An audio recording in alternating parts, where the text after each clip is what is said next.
এর আগে আপনাদের একটি ভিডিওতে দেখিয়েছিলাম কিভাবে বিকাশ অ্যাপস এর মাধ্যমে আপনারা সেভিংস অ্যাকাউন্ট করে টাকা জমা করবেন।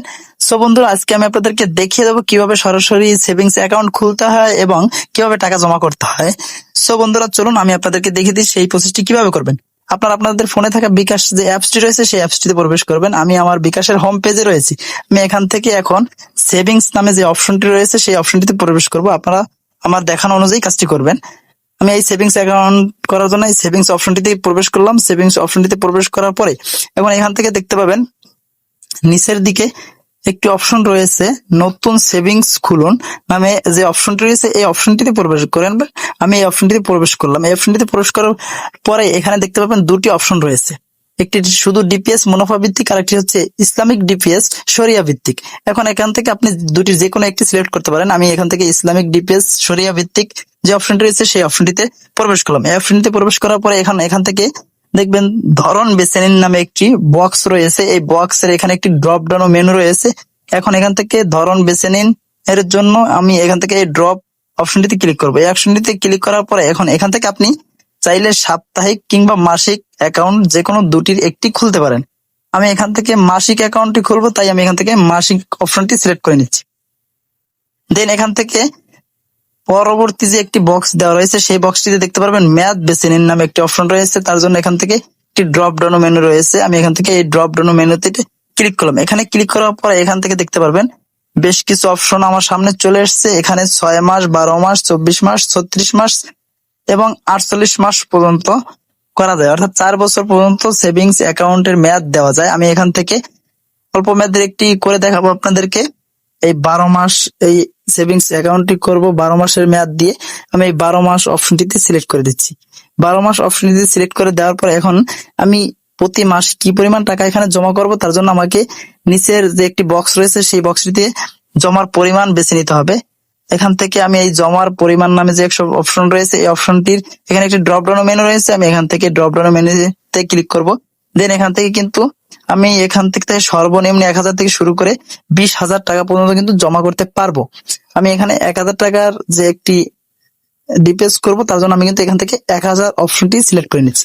দেন এখান থেকে আমার এই পেজের সব কাজগুলি কিন্তু শেষ। এখন এখান থেকে নিচের দিকে দেখতে পাবেন এগিয়ে যান নামে একটি অপশন রয়েছে। এখন এখান থেকে আমার এই এগিয়ে যান এই অপশনটিতে ক্লিক করতে হবে। আমি এখান থেকে এই অপশনটি ক্লিক করে দিচ্ছি। দেন আমাকে দ্বিতীয় ধাপে নিয়ে আসছে। এখন এখান থেকে কিন্তু দ্বিতীয় ধাপে যে অপশনটি দেওয়া রয়েছে সেই অপশনটি হচ্ছে এখানে আপনি কোন সংস্থার মাধ্যমে এই অ্যাকাউন্টটি করতে চান। এখানে কিন্তু বেশ কিছু ব্যাংকের অ্যাড্রেস দেওয়া রয়েছে, অর্থাৎ এখানে কিন্তু দুটি ব্যাংকের অ্যাড্রেস দেওয়া রয়েছে, ঢাকা ব্যাংক পিএলসি এবং সিটি ব্যাংক পিএলসি। এই দুটি ব্যাংকের যে কোনো একটিতে আমি কিন্তু এই সেভিংসটি খুলতে পারবো এবং এখান থেকে তারা কতটুকু মুনাফা দিচ্ছে সেটি কিন্তু আমার মোট মেয়াদ শেষে কত হবে সেটি কিন্তু এখানে দেখাচ্ছে। এখন আমি এখান থেকে ঢাকা ব্যাংক পিএলসি এই অপশনটিতে ক্লিক করব। আমি যেহেতু এটির মাধ্যমে করব তাই আমি এটিতে ক্লিক করলাম। দেন বন্ধুরা, আমার এই দ্বিতীয় ধাপটিও শেষ। এখন তৃতীয় ধাপে কিন্তু আমার এখানে নমিনির ভোটার আইডি কার্ডের ভোটার নাম্বার যোগ করতে হবে, অর্থাৎ এনআইডি কার্ডের যে নাম্বারটি রয়েছে সেটি কিন্তু যোগ করতে হবে নমিনির। আমি যাকে নমিনি করব তার এনআইডি নাম্বার এখানে যোগ করতে হবে। আমি যেহেতু আগে থেকেই অ্যাকাউন্ট এখানে করি, ডিপিএস করি, তার জন্য কিন্তু আমার এখানে এনআইডি নাম্বার সেভ করা রয়েছে, আপনারা দেখতে পাচ্ছেন। এখন আমি যদি নতুন অন্য কাউকে নমিনি করতে চাই সেক্ষেত্রে এখানে নিচের দিকে দেখতে পাবেন নতুন নমিনি যোগ করুন নামে একটা অপশন রয়েছে। এই অ্যাড অপশনে ক্লিক করলে আমি নতুন অন্য কাউকে নমিনি করতে পারবো। আমি যেহেতু সেটি প্রয়োজন মনে করতেছি না, আমি এই এনআইডি নাম্বারের যে নমিনি রয়েছে তাকে আমি সিলেক্ট করে দেবো। তার জন্য আমি কিন্তু এই অপশনটিতে সিলেক্ট করবো। আপনাদের যেহেতু শুরু থাকবে আপনারা এখান থেকে যোগ করুন নামে একটি অপশন থাকবে, নমিনির এনআইডি নাম্বার যোগ করুন, ওই অপশনটিতে ক্লিক করে আপনারা এনআইডি নাম্বারটি দিয়ে এভাবে সিলেক্ট করে দিবেন। দেন আপনাদেরকে এরকম একটি পেজে নিয়ে আসবে। আমাকে এরকম একটি পেজে নিয়ে আসছে। এখন এখান থেকে কিন্তু আমার এই সেভিংস এর পুরা বিস্তারিত দেখাচ্ছে। ঠিক আছে, এখানে কিন্তু পুরা বিস্তারিত দেখাচ্ছে। এখন এটি আমার টাকা অটো কেটে নেবে, তার জন্য কিন্তু আমার এখানে কিন্তু একটি ডেট তারা কিন্তু সিলেক্ট করে নিচ্ছে। যেহেতু আমি আজকে অ্যাকাউন্ট করতে চাই, আজকে 26 তারিখ, দেন প্রতি মাসের 26 তারিখ আমার এই টাকাটি কেটে নেবে, অটো কেটে নেবে।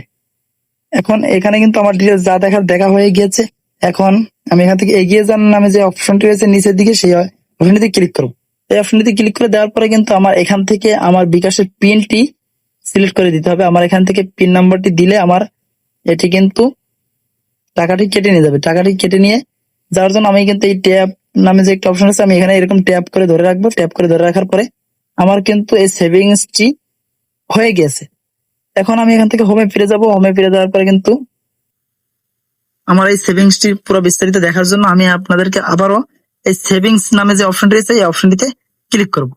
এই অপশনটিতে ক্লিক করার পরে এখানে আপনার সেভিংস চেক করুন নামে একটি অপশন দেখতে পাবেন।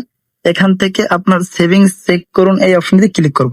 এই অপশনটি ক্লিক করার পরে দেখুন আমি কোন ব্যাংকে কোন ডিপিএস করেছি সেটি কিন্তু আমার এখানে দেখাচ্ছে।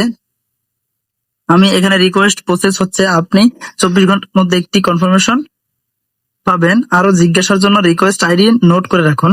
এখানে রিকোয়েস্টের আইডি একটা দেওয়া রয়েছে। আমার যদি কোনো জিজ্ঞাসা থাকে আমি কিন্তু এই আইডির মাধ্যমে তাদের সাথে যোগাযোগ করতে পারবো। সো বন্ধুরা, এটি 24 ঘন্টার ভিতরে প্রসেসটি হয়ে যাবে। কনফার্মেশন একটি মেসেজ আসবে। যেহেতু আমার এখান থেকে কিন্তু টাকাটি কেটে নিয়ে গেছে, আমার 24 ঘন্টা লাগবে না, হয়তো তারও আগে আমার এটি কিন্তু কনফার্মেশন মেসেজ দিবে। অর্থাৎ আমার সেভিংস যে অ্যাকাউন্টটি হবে সেই অ্যাকাউন্টটিতে আমার এই টাকাটি যোগ করে আমাকে একটি মেসেজ দিবে।